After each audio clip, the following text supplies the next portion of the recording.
ఇంకా ఇది చూడరు కథ. దీని గురించి మనం మాట్లాడుకుంటున్నాం. ఎప్పుడు రావాలి ఇది? నెల రోజుల ముందు రావాలి. మేలో జరగాలి. ఇది మేలో జరిగితే మొత్తం కూడా మే ఎండింగ్ వరకు ఇది కంప్లీట్ కావాలి. అయిపోతే జూన్లో దీన్ని ఇంప్లిమెంట్ చేయాలి. జూన్లో కాదు అసలు, యాక్చువల్గా మేలనే చెప్పేసేయాలి, ప్రకటించాలి. ఇప్పుడు జూన్ ఇవ్వాలి ఎంత 15 తారీఖు నాడు. ఇవాళ ఫీజుల ఏది దోపిడీ పైన చెక్కు పెట్టే విషయం అంటది. ఫీజుల దోపిడీకి చెక్. ప్రైవేట్ విద్యాసంస్థల్లో ఫీజుల నియంత్రణకు ప్రతిపాదనలు సిద్ధం చేయాలని సీఎం ఆదేశాలు. ఇంకో 6 నెలలు రాస్తారు మరి. రేవంత్ అన్న మంచిగా చేస్తాడు, రేవంత్ అన్న మంచిగా చేస్తాడు, రేవంత్ అన్న అని చెప్పేసి అంటారు, పబ్లిక్ అంటున్నారు. మంచిగా చేస్తారంటే గిదా మరి. ఇప్పుడు స్కూళ్ళు స్టార్ట్ అయిన తర్వాత ఇప్పుడు నియంత్రణ కార్యక్రమాలు అనమాట. ఫీజుల నియంత్రణకి ఇప్పుడు మొర్రో మొత్తుకుంటున్నాం ఫస్ట్ నుంచే. అరే పాపం విద్యార్థుల తల్లిదండ్రులు మొత్తం కూడా ఆగమవుతా ఉన్నారు. పాపం వాళ్ళు బాధపడుతున్నారు. విద్యార్థులకు కూడా వాళ్ళు తీసి బయట నిలబెడతారు పిల్లగాన్ని, ఫీజు కడతలేరని.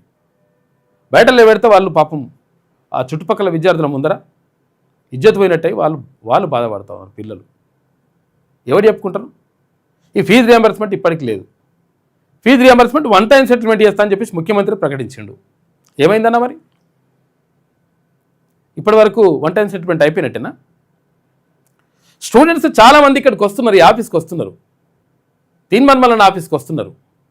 వచ్చి మాకు కొంచెం అదేంది ఫీజు రియంబర్స్మెంట్ రాలేదు ప్రభుత్వం నుంచి, మా సర్టిఫికెట్లు ఇవ్వంటే ఆ కాలేజ్ వాడు ఆ స్కూల్ వాడు సర్టిఫికెట్లు ఇస్తలేడు, కాబట్టి కొంచెం ఇవ్వండి అని చెప్పండి అని వాళ్ళకు. ఆ కోర్టులోనేమో కోర్టులో కొంతమందికి జడ్జీలకు ఎట్లుంటుందో ఏమో తెలియదు, కానీ వాళ్ళు ఇష్టం వచ్చిన తీర్పులు వాళ్ళు ఇస్తున్నారు. ఏమైంది ఇక్కడ? ఫీజుల ఇది రియంబర్స్మెంట్కి సంబంధించి ఫస్ట్ పైసలు ఇచ్చి, తల్లిదండ్రులు పైసలు ఇచ్చి ఆ సర్టిఫికెట్ తీసుకొని పోవాలని కోర్టు చెప్తున్నది. ఇక దీంతో ఆడిందే ఆట పాడిందే పాట అని ఇక ప్రైవేటు కాలేజీల యాజమాన్యాలు ఆగమాగం చేస్తున్నారు. ఆ కొడుకులు లంగాలు కొంతమంది. ఎవడు దీని మీద అదుపు ఇవ్వాలి? ఫీజు రియంబర్స్మెంట్ సకాలంలో ఇచ్చి పడేస్తే, అరే ఇప్పుడు ఫీజు రియంబర్స్మెంట్ ఉందనే కదా ఇప్పుడు పేద విద్యార్థి చదువుకునేది. ఎక్కడ? ఓ ప్రైవేట్ కాలేజీల్లో లేకపోతే ఇంకో కాలేజీల్లో చదువుకునేది. గవర్నమెంట్ ఫీజు రియంబర్స్మెంట్ ఇస్తుంది కాబట్టి నేను చదువుకుంటున్నాను తాహత్ లేకనే కదా ఫీజు రియంబర్స్మెంట్ ఇయ్యరు. వాడు సర్టిఫికెట్లు ఇవ్వంటే వాడియ్యడు. గోస పడేదెవరు? విద్యార్థి తల్లిదండ్రులు.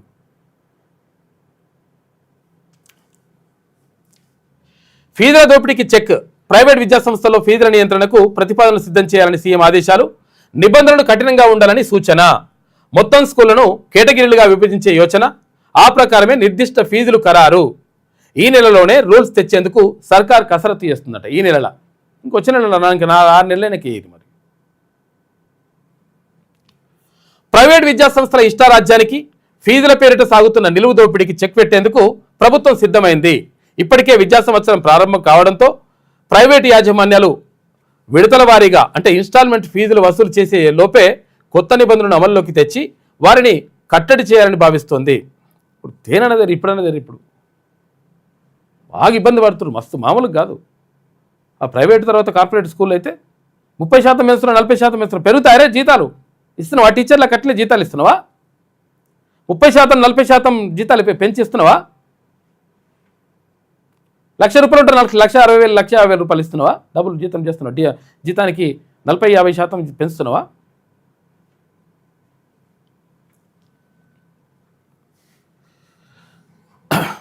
కట్టడి చేయాలని భావిస్తోంది.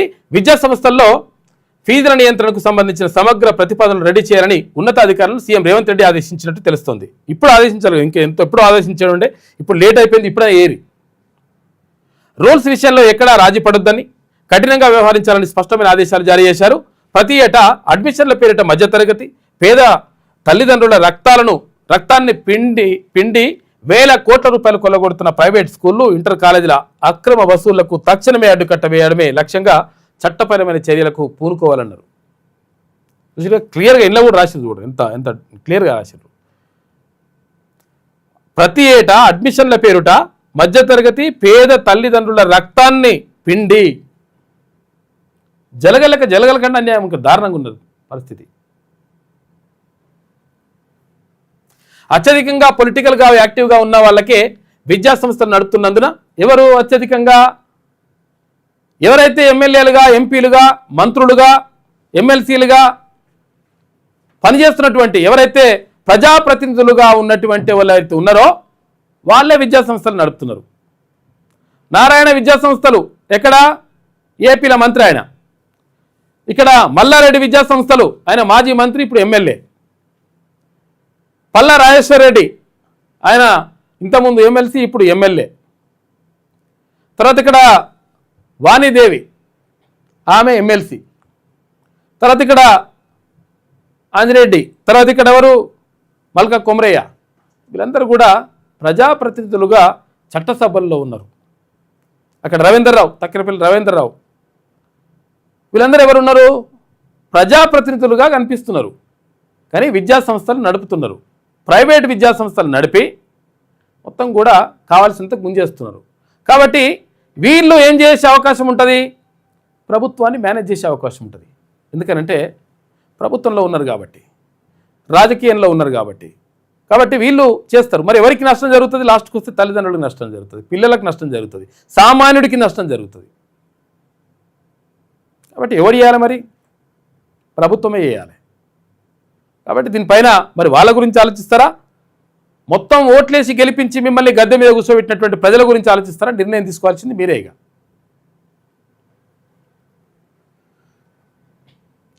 అత్యధికంగా పొలిటికల్గా యాక్టివ్గా ఉన్న వాళ్ళే విద్యా సంస్థలు నడుపుతున్నందున ఎక్కడా రాజీ పడకుండా కఠినంగా వ్యవహరించేలా ఫీజుల కట్టడి మార్గదర్శకాల వ్యవస్థ ఉండాలని సూచించిందట ముఖ్యమంత్రి. మరి ఎంతవరకు అయితే చూడాలి, సూచించడం సంతోషం. ఇతర రాష్ట్రాల విధానాలపై స్టడీ రిపోర్టులు సిద్ధం. ఇప్పుడు మొన్నటికి మొన్న వచ్చింది ప్రభుత్వం, ఏవో చాలా రోజులు కూడా అవుతలేదు, వచ్చి నెల కూడా కాలే. నెల అయిందా? నెల కూడా కాలే.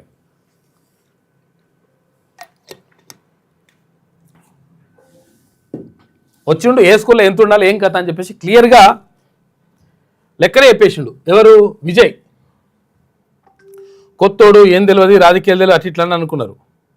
కానీ ప్రజలకు ఏం చేయాలో తెలిస్తే సరిపోతుంది. కాబట్టి ప్రజలకు ఏం చేయాలో క్లారిటీ ఉంటే నాయకుడు మనగలుగుతాడు, నాయకుడు ఏమైనా చేయగలుగుతాడు. క్లారిటీ ఉండాలి నాయకునికి ఫస్ట్. ఏదోడిగో తమిళనాడులో ఏ క్లాస్కి ఎంత ఉండాలి ఫీజు, ఇంతకంటే ఎక్కువ రూపాయి కూడా ఉండొద్దు, ఉంటే వాళ్ళపైన చర్యలు, కఠిన చర్యలు. ఇగో ఇది కథ. Intermediate last first second year కలిస్తే 25,825 రూపాయలు ఇంటర్మీడియట్కు. ఇదే లాస్ట్ ఫీజుగా. ఇప్పుడు ఇంత ఫీజులు లక్షలు ఎల్కేజీ యూకేజీలకే లక్షలు వసూలు చేస్తున్నారు. దాన్ని పట్టించుకుంటూ లేడు.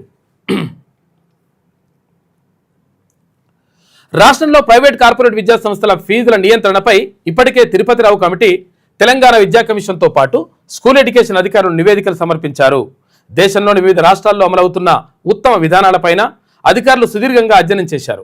ముఖ్యంగా తమిళనాడు, మహారాష్ట్ర, ఢిల్లీ, యూపీ రాష్ట్రాల్లో ఫీజుల కట్టడికి అనుసరిస్తున్న చట్టాలు, అక్కడి కోర్టుల తీర్పులను క్షుణ్ణంగా పరిశీలించి ప్రభుత్వానికి పలు సిఫారసులు చేస్తున్నారు. నిబంధనలు ఉల్లంఘిస్తే, ఒకవేళ నిబంధనలు తీసుకొస్తాం మనం, ఇంత ఫీజు అని చెప్తాం మనం, ఈ ఫీజు కంటే ఎక్కువ ఉండదు అంటాం, అంతకంటే ఎక్కువ తీసుకుంటే వాడిని తీసుకొని జైల్లో పడేయాలి, లంగా కొడుకుల్ని. చదువు అనేది వ్యాపారంగా మారి సామాన్యుడికి భారం కాకూడదన్నదే ప్రభుత్వ సంకల్పమని, నిబంధనలు ఉల్లంఘించే యాజమాన్యాలపై కఠిన చర్యలు ఉంటాయని సీఎం రేవంత్ రెడ్డి స్పష్టం చేశారు. ఈ మాట మీద ఉంటుంది. కేవలం స్కూల్లే కాకుండా, ఎందుకంటే విద్యాశాఖ ముఖ్యమంత్రి గారి దగ్గర ఉంది కాబట్టి, కేవలం స్కూల్లే కాకుండా ఇంటర్మీడియట్ కాలేజీల ఫీజులపై కూడా తక్షణ నిర్ణయం తీసుకోనున్నారు. ఇక మెటీరియల్స్, ఏసీ, స్పెషల్ కోచింగ్ల పేరిట దోపిడీ చేస్తే గుర్తింపు రద్దు చేసేలా రూల్స్ రెడీ చేస్తున్నారు. ఇక ప్రైవేట్ స్కూళ్ళ పరిస్థితి ఇష్టారాజ్యంగా వసూళ్లపై ఎవరైనా సరే పలుకుబడి లాంటివి ఏవి చూడకుండా ముందుకు వెళ్ళాలని ప్రభుత్వం భావిస్తున్నది కదా, ఎప్పుడో వేయాల్సింది ఇది. ఎందుకంటే మా రేవంత్ అన్న మంచిగా చేస్తాడు, రేవంత్ అన్న మరి పట్టించుకోకపోతే ఎట్లయితే లెక్క. శాఖలే మీ దగ్గర ఉండే, మరి పనేమో కనిపించదా. ఎందుకంటే అన్నీ నడిపించడం కష్టమవుతుంది. కొన్ని వేరే వాళ్ళకు కొంచెం బదిలీ చేస్తే మంచిగా ఉంటుంది. మంత్రి పదవుల్ని బటన్ కావచ్చు. ఇక ఇవాళ నుంచి స్కూల్ రీఓపెన్ అవుతున్నాయి. ఇవాళ అమావాస్యనట. కొన్ని ప్రైవేట్ స్కూల్ ఏం చేసినాయి, ఇవాళ అమావాస్య కాబట్టి పిల్లల్ని పంపారు కాబట్టి ఇవాళ కూడా సెలవు ప్రకటించినాయట. ఎందుకంటే మంచి రోజు కాదని. ఫస్ట్ అమావాస్య రోజు ఎట్లా పంపిస్తాం, కొత్త బట్టలు వేస్తే లేకపోతే ఇంకెట్లా ఉంటాయని స్కూల్కి పంపిస్తలేదట ఇవాళ కొంతమంది. దశల వారీగా బ్రేక్ఫాస్టు 10th వరకు వర్క్ బుక్లు పంపిణీ. ఈసారి మరో 2769 బడుల్లో ఫ్రీ ప్రైమరీ ఉంటుందంట. ఇక జూలై నుంచి 8522 హై స్కూళ్లలో ఏఐ పాఠాలు, 5451 బడులు కాంపిటెంట్ స్కూల్స్గా ఎంపిక చేసిందట. మొత్తం మీద ఏం ఎంపిక చేసినారో ఇంకా తనో కానీ ఇగో అమ్మాయిలకేమో ఈ డ్రెస్, తర్వాత అబ్బాయిలకు ఇది యూనిఫామ్. సర్కార్ బడి పిల్లలకు బ్రాండెడ్ లుక్, కార్పొరేట్కు ధీటుగా యూనిఫామ్, బ్రాండెడ్ షూస్. అయితే ఇదంతా కూడా బ్రాండెడ్ షూస్ తర్వాత ఇవన్నీ కూడా ఇవ్వడానికి కారణం ఏంటంటే ఎమ్మెల్సీ తీన్మాన్ మల్లన్న ఒక ప్రతిపాదన పెట్టిండు, ముఖ్యమంత్రి గారికి ఒక లెటర్ ఇచ్చిండు, తర్వాత ఒక అభ్యర్థన కూడా పెట్టిండు. ఏంది, గత సంవత్సరం షాక్య పటేల్ పెద్ద పాప బర్త్డేకి ఆ బర్త్డేని చేయకుండా, బర్త్డే చేస్తే ఒకటినే ఖర్చు అయిపోతే పైసలు అని చెప్పేసి బర్త్డే చేయకుండా ఏది ఆలేరు నియోజకవర్గంలో ఉన్నటువంటి ఏవైతే పాఠశాలలు ఉంటాయో ఆ పాఠశాలల్లో ఏది ప్రభుత్వ పాఠశాలల్లో చదువుతున్నటువంటి విద్యార్థులకు షూజు, ఏది బాటా షూజు పంపిణీ చేసిండు. అందరికీ పంపిణీ చేసి ఇది ఒక వ్యక్తి చేయాలనుకుంటే కోట్ల రూపాయలతో కూడుకున్నటువంటి వ్యవస్థ కాబట్టి వ్యక్తిగా కాకుండా ప్రభుత్వం చేస్తే మంచిగా ఉంటుంది. కాబట్టి షూజ్ కానీ, టై కానీ, బెల్ట్ కానీ, లేకపోతే ఇక్కడ ఇటువంటి కొన్ని